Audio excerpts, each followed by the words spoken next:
just don't be careful what you're seeing online, man. And we're gonna go ahead and wrap it up with this last story. So this is kind of a breaking story that happened earlier, but da, da, da, da, da, da, da.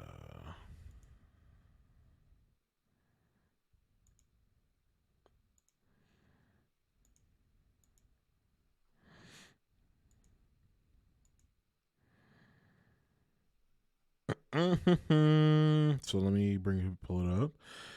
Boom, boom, boom, boom. Here we are. Yikes. Russia banned from World Cup and other major sports competitions amid war in Ukraine. Russia will be barred from the 2022 Men's World Cup and other international sports competitions after FIFA and the International Olympic Committee levied extraordinary sanctions in response to Russia's invasion of Ukraine. I'm going to get to the hypocrisy of this in a minute. FIFA Soccer's global governing body and UEFA, the sports European governing body announced Monday that they have banned all Russian national teams and clubs from all competitions until further notice. The suspension will likely remove from March's World Cup qualifying playoffs and in its hopes of earning a berth at the most prestigious tournament in international sport. FIFA's decision came hours after the IOC's executive board recommended that sports organizers not invite or allow the participation of Russian and Belarusian athletes and officials in international competitions. Belarus has supported the Russian invasion. The UEFA ban would also apply to Russia's women's national team and the 2022 European Championship set to be held in England this summer. And to Spartak Moscow, a Russian club that qualified for the European League round of 16. UEFA, which had already relocated its Champions League from St. Petersburg, Russia, to Paris, also announced that it would terminate its lucrative sponsorship deal with Russian state-owned energy company Gazprom. And announcing the bans, FIFA and UEFA joined a growing list of national governments and international organizations that have penalized Russia for instigating a war that has already taken hundreds of lives. There's two hypocrisies here that we're going to get to. Ukraine's health ministry said Sunday that 352 civilians, including 14 children, have been killed since the beginning of the invasion. Oh, my God. Foreign officials have condemned the deadly use of force and branded it a war without cause. Sanctions have largely targeted Russia's economy. The sporting suspensions, if they do disqualify Russia from the Men's World Cup, are some of the most symbolically significant yet. And announcing them, FIFA said, football is fully united here and in full solidarity with all the people affected in Ukraine. We hope that the situation in Ukraine will improve significantly and rapidly so that football can again be a vector for unity and peace amongst people. Russia's men's national team was scheduled to play Poland in a World Cup qualifying playoff semifinal on March 24th. Following last week's invasion, the Polish national team players and executives announced that they would refuse to play the match. Sweden and the Czech Republic, who would meet the Russia-Poland winner with a World Cup spot on the line, also said they would not play Russia. FIFA initially responded with half measures. It condemned the invasion in a Sunday statement and announced that Russia's home games will be moved to neutral venues. It also said that the Russian team will play under the name Football Union of Russia without the Russian flag or anthem present. But pressure continued to mount. Cezary Kaluza, the president of Poland's Soccer Federation, called FIFA's refusal to take more meaningful action disgraceful and totally unacceptable. On Sunday and Monday, several national soccer federations, including U.S. Soccer, joined Poland, Sweden, and the Czechs in saying that their teams would not take the field against a Russian team, no matter the level of competition or circumstance, until freedom and peace have been restored. Russia's Soccer Federation has pushed back against the supposed politicization of sport and said Sunday that it did not see any legal grounds for canceling World Cup qualifiers. On Monday, it said it reserves the right to challenge the decision of FIFA and UEFA in accordance with international sports law. It could presumably appeal to the Court of Arbitration for Sport, which has historically been kind to Russian athletes and officials in doping cases. FIFA and announcing this is a lot. Basically, the point that I want to make is a couple points. A couple points. Uh, um, where was this vehement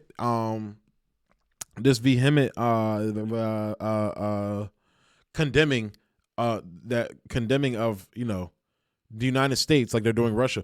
Where was this when they invaded Iraq? Where was this when they bombed to oblivion Libya? Where you go down the list, Afghanistan, so many fucking countries, Venezuela, Nicaragua. Where was this condemnation for the United States? When was the United States banned from FIFA? When was the United States banned from participating in any sporting event like they're doing with Russia? Now, note, people, and again, this isn't me trying to compare the invasion of Iraq to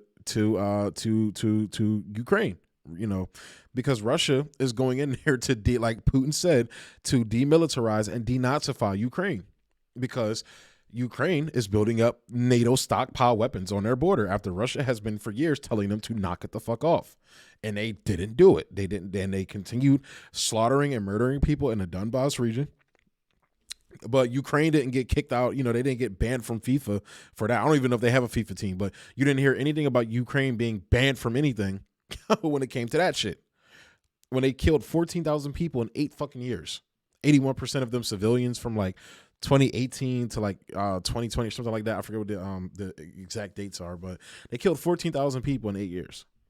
Most of them civilians. Where was the outcry for that? When are we going to condemn and ban Israel from competing in FIFA? Very weird. It's very weird. It's very lopsided. It's almost as if they're doing this on the orders of the NATO countries. And look, people feel how they feel about Russia right now. Like, Russia is not popular right now, and that's unfortunate. And because most people don't understand the circumstances and why this conflict is happening. And again, this is the same thing that's going. This is mostly with Westerners, and it's sad to see conservatives take the bait with this, because a lot of conservatives were calling out the Russia propaganda, at least here in the States. I'm pretty sure they were doing it overseas in Europe too. I wouldn't be surprised. I would be surprised if they weren't pushing back on it. But because I've heard that like the Labor and Tories, the Labor would accuse the Tories of taking Russian oligarch money. I don't know if it's true or not, but basically their version of Russiagate there. I've heard that and different things in other countries. So, but basically it's the popular thing now to call people that disagree with you politically Russians, and it's coming from liberals now. So it's insanity, man. This is insanity. This is not going to end well. This is not making the world safer. This is not ending the conflict sooner in Ukraine. This is stoking the flames even more. You're isolating Russia from the world. This is what NATO. This is the prime objective of NATO. This is exactly what NATO wanted, and what And like I said, it's the blatant hypocrisy. Like, you don't hear this for Israel. You don't hear this for fucking Saudi Arabia. You still have motherfuckers that are happy to go to like Dubai and all these places in the Middle East where you have all these lapdog kings there, lapdogs to the fucking West. Israel, like I said before, they condemn all the enemy countries. This is what they do. And again, there's no context. People are not talking about the context on why this conflict started. For years and years and years, Russia has turned the other cheek as NATO expanded. And for the last 8 years, they've turned the other cheek as this fucking Nazi-led Ukrainian military fucking slaughtered people en masse in the Donbass region. It's fucking insanity, man. This is crazy. And like I said, I never, you've never seen the United States get kicked out of FIFA for anything it's doing. We're literally we're helping ISIS. Turkey and the United States are helping ISIS occupy northern Syria right now as we speak. Trump came in and acknowledged the Golan Heights. So all you hear Trump supporters talk about all the time. He cut all these peace deals with the Palestinians. Yeah, just by recognizing shit without even consulting the fucking Palestinians. Basically said, "Fuck you. This is Israel." That's literally what Trump said. And Biden hasn't, walked that back. They got a lot. The imperialists got a lot out of Trump, and that's what, unfortunately, his supporters, they got too much of his dick in his mouth to see it. So, man, I'm gonna go ahead and close the stories out there, man. That was the last story. I just thought that was interesting because, like I said, It would have been great to see the United States get expelled from, the Olympics. I think in '04, it would have been great to see. I know there was a lot of like protests and things like that. Well, not a lot because it was still considered unpopular to oppose the Iraq War at that point, I believe. But they didn't get ejected from FIFA. At least I don't remember. Please send me articles, showing that they did the illegal invasion of Iraq. And even if Putin, all the evil shit that you hear shit libs and, these dumbass neocons saying that Putin, the evil shit that they're saying he's invaded, this is just a land grab and all that dumbass fuckery. Even if that's the case, the United States set the pretext for that with illegally invading Afghanistan and fucking Iraq. Like, you set the pretext for that. You laid the path. You break international law. So why should anybody else abide by it? It's fucking nuts. It's fucking nuts. So even if you give them, even if we lived in a hypothetical world where the evil shit they say Putin was invading for, guess what, bitch? You set the pretext for it. And again, nobody talks about all of the fucking countries that NATO has bombed, whether it's Libya, Afghanistan. They're literally starving Afghanistan right now. I might do this story on Friday talking about how Biden stole their funds. I was supposed to do it on the stream a while ago. I never did it. But how he stole their economic future. $7 billion. And that's not even a lot, but $7 billion. So much shit, so much destruction that the United States has wrought on the Middle East, in Europe, Latin America, destroyed these countries. Africa, destroyed them. Tulsi Gabbard's proud to help them destroy Africa, by the way. I'm never going to let her live that fucking shit down. So it's fucking insanity, man. It's just fucking insanity. So, oh my God, I'm about to go smoke me a blunt, drink a little scotch. I'm gonna drink. I've been drinking this new scotch. It's called Monkey Show.